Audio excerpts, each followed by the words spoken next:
сая долларын үнэтэй болоод байна.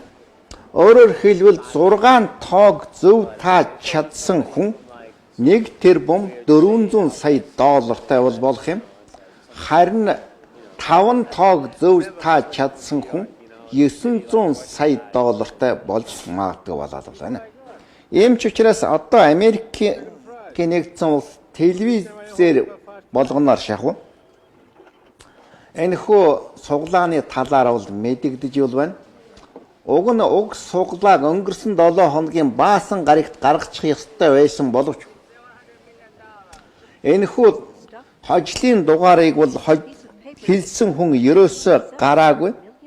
32, 16, 19, 57, 34 гэдэг энэхүү 10 ширхэг тоон дундаас 6-г нь зөв таачихсан тийм лотерейны билетийг худалдаж авсан хүн тэр даруй өөрийгөө тэр бомтон болсон гэж санах хэрэгтэй.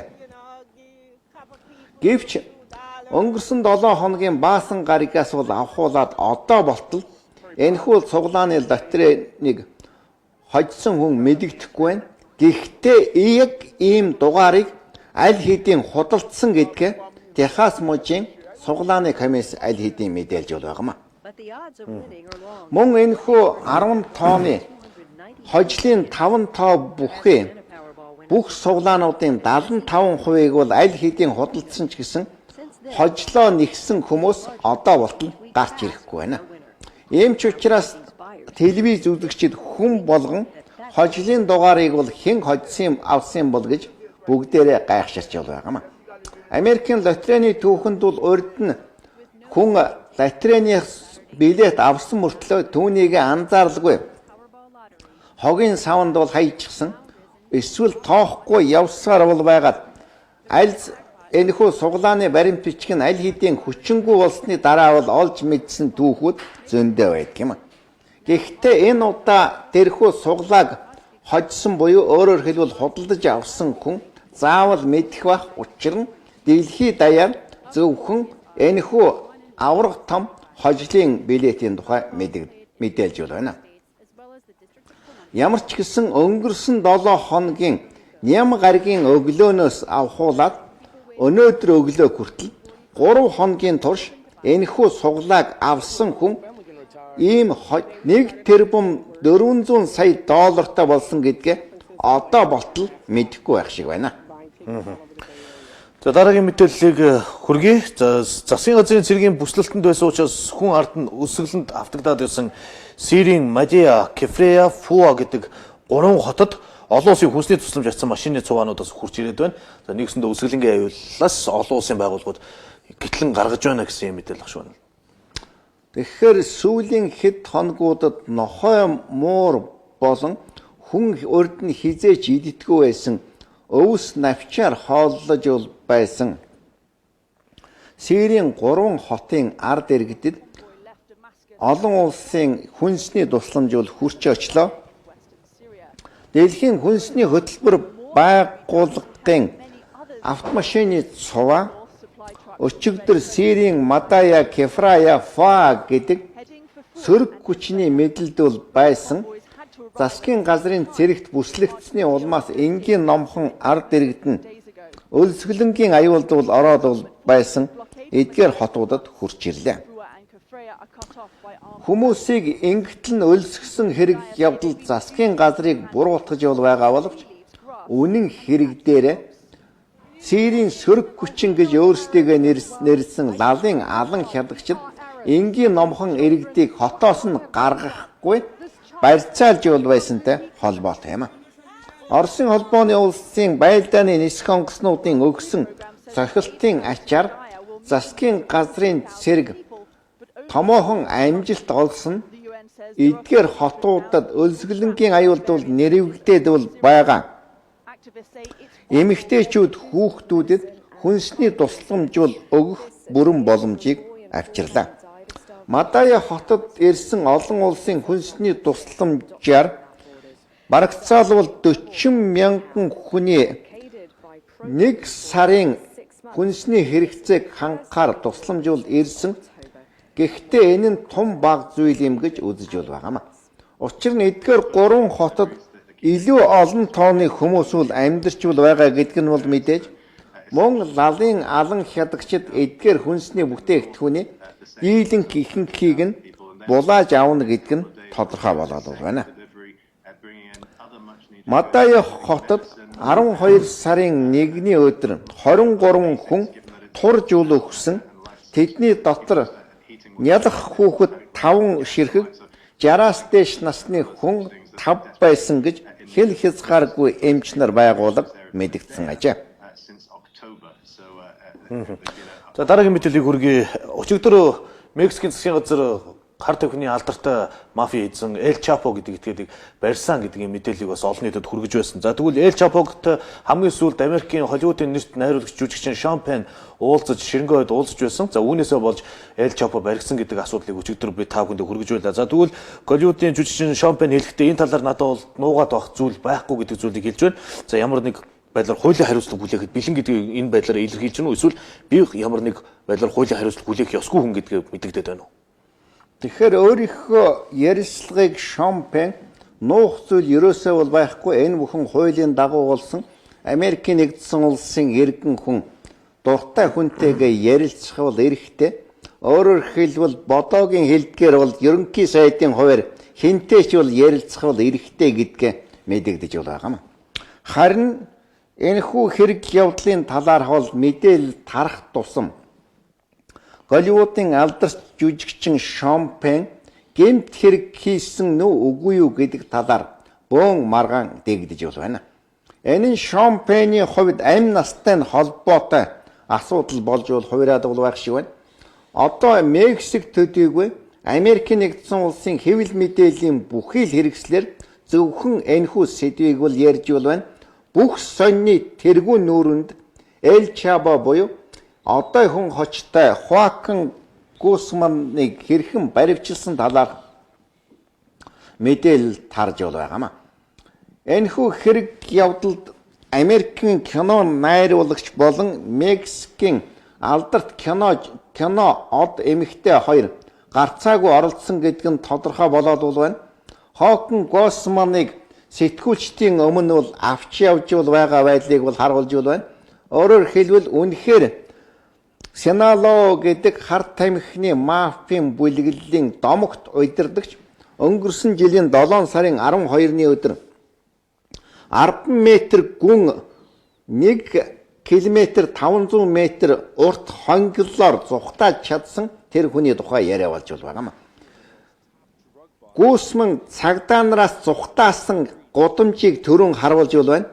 Яг энэ тако гэдэг Мексикийн түргэн хоол бэлтгэдэг газрын дэрэгдүр Гусман зүхтаасан юм. Яг энэ нүхээр Гусман өөрөөр хэлбэл 5 биел хамгаалагч нар нь түүнийг хамгаалan тулалдаж үлдээд Эл Чапо хочтой Гусман өөрөө жижигхэн биетэй хүн байсан болохоор бохирын шугамар дамжин тэрхүү жижигхэн нүхээр гараад тэгээд машиныг зогсоож гарч зүхтаасан юм.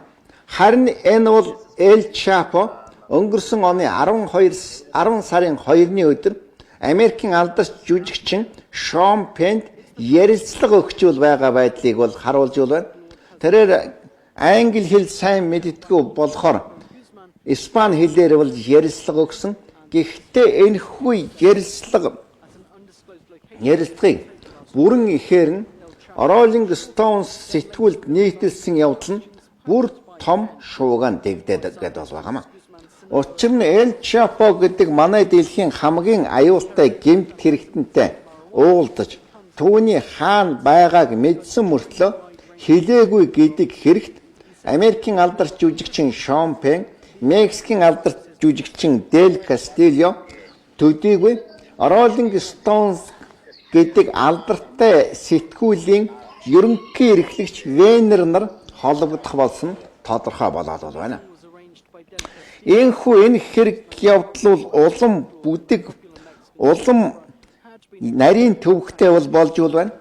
Тэгэхээр Мексикийн эрх баригчид энэхүү домогт дээрэмчнийг яаж олж хурдан баривчилсан гол шалтгаан нь Америкийн кино найруулагчтай түүний хийсэн ярьцлагаас бол хамаарч байна гэдэг нь тодорхой болсон юм а. Шомпен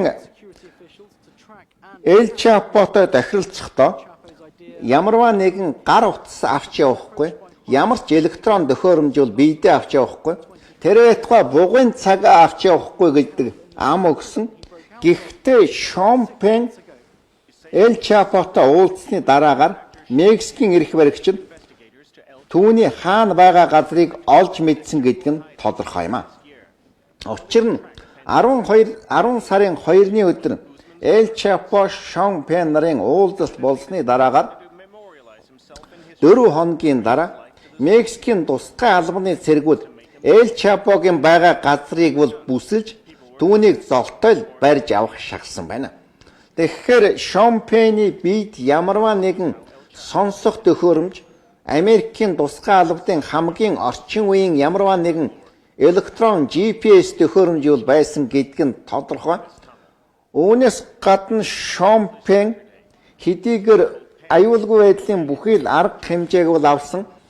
Эл Чапотой уулзахаар Мексикт бол эрэхтэй өөрийнхөө гар утсыг Америкийн нэгдсэн улстай орхиод Эл Тако гэж нэрлэгддэг ганцхан удаагийн хэрэгэлдэг, дараа нь устгаж орхидог тийм тусгай хамгаалалттай гар утсаа худалдаж авсан гэж хэлж байгаа ч гэсэн Шомпен Эл Чапог бол баривчлахад бол чухал үүрэг гүйцэтгсэн тодорхой болоод байна. Ийм ч учраас Шомпен Дел Кастильо нар Мексикийн хүчирхэг мафийн өшөө хонзон авах үйл ажиллагаанд бол өртөж магадгүй шинжтэй болж байгаа ч.